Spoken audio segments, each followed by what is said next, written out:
I'm asking because I feel like that is a gigantic theme today. That men searching for some sort of reason or some sort of, I guess, without a better word, path, some sort of path. I mean, it seems to be very, very prevalent today in almost all walks of life. Men feel disenfranchised with this world that they find themselves stuck in. Well, there's a reason that superhero movies are so popular.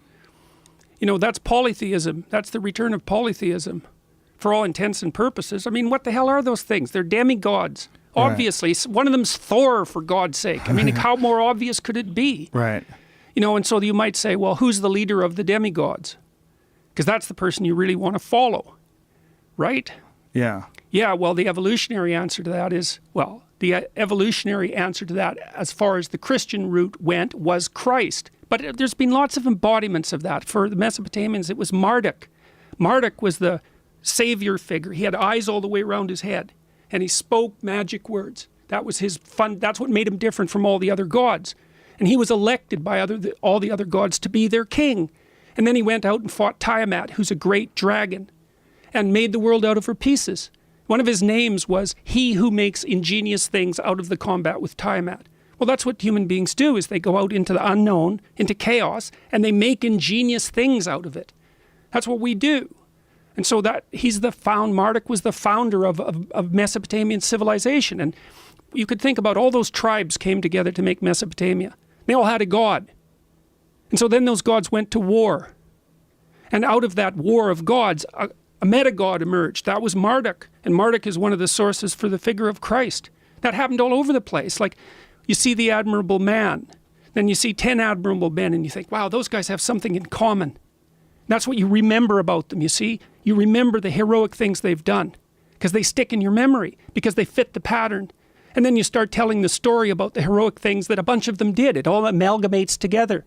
And then you come out with your culture hero, your god. Then there's like 50 tribes. They each have their own gods. Well, what are you going to do then? The gods go to war over centuries. And then they elect a new god, Marduk, in the case of the Mesopotamians. And he's the thing that goes out and fights the dragon of chaos and makes the world. It's like, yeah, that's exactly what he is. You do that with truth, because truth introduces you to chaos.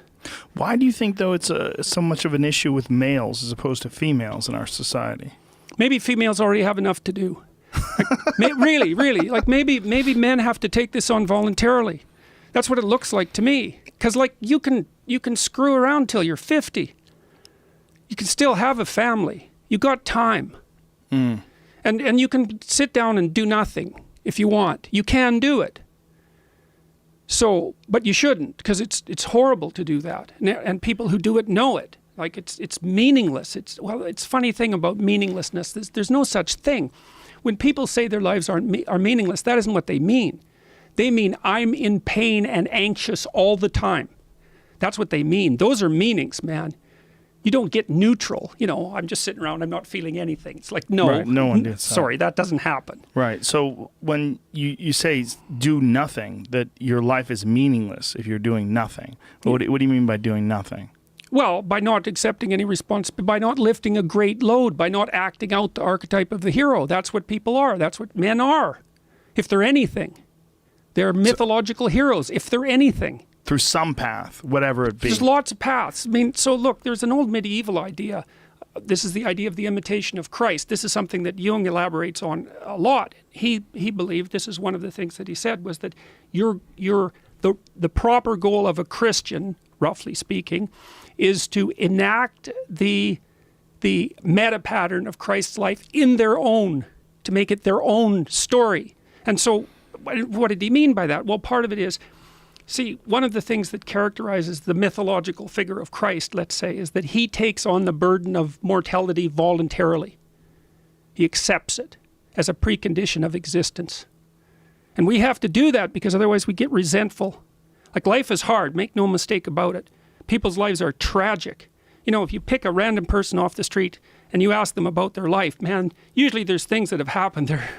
You know, they just beggar the imagination. It's no wonder people are angry and resentful and bitter. But the way out of that is to accept it.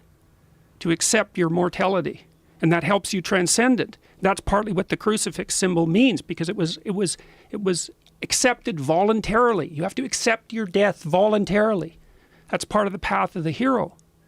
It's a very difficult thing to do, obviously. What's your alternative? Yeah, obviously. You know, I think people are constantly searching for that thing that you just described, the thing of meaning, you know, having meaning in this life.